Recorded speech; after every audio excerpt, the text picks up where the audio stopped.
শ্মশান থাকতেও নদীর পাড়েই শেষ যাত্রা। ভোগান্তির শেষ নেই এই গ্রামের মানুষগুলোর। জলপাইগুড়ি ধূপগুড়ি মহকুমার মাগুরমারি ১ নম্বর গ্রাম পঞ্চায়েতের বসেরডাঙ্গা এলাকার শ্মশানের বেহাল দশা চরমে পৌঁছেছে। সংস্কারের অভাবে শ্মশানটি আজ ব্যবহারের অযোগ্য হয়ে পড়েছে। বাধ্য হয়েই গ্রামবাসীরা পাশের বামনী নদীর ধারে মৃতদেহ দাহ করছেন। একদিকে মর্যাদার অভাব, অন্যদিকে পরিবেশ দূষণের আশঙ্কা। এই দুই নিয়েই বেশ উদ্বিগ্ন স্থানীয়রা। বাধ্য হয়ে বাইরেই খোলা জায়গায় মৃতদেহ সৎকার করা হয়। কতদিন থেকে এই সমস্যা হচ্ছে? দীর্ঘ ৩-৪ বছর ধরে এই সমস্যা হচ্ছে। প্রশাসনকে জানিয়েছেন?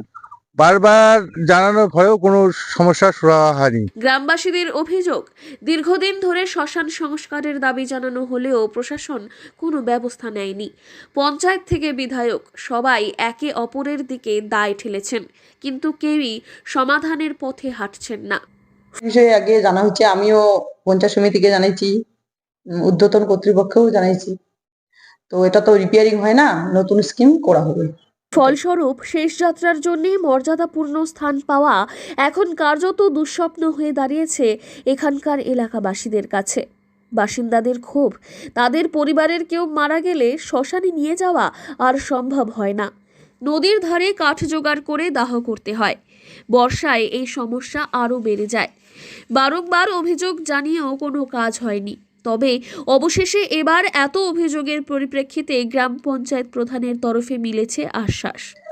যেটা ভবন করা হয়েছে ওটা হলো ফিফথ থেকে করা হয়েছে, আর ওটা তো জিপির উন্নয়নমূলক কাজের জন্য।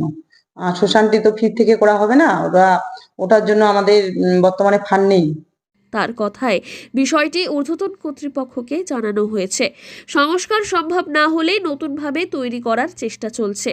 তবে প্রশ্ন কিন্তু থেকেই যায়, কবে এই সমস্যার সমাধান হবে, কবে শ্মশান ব্যবহারের উপযোগী হবে।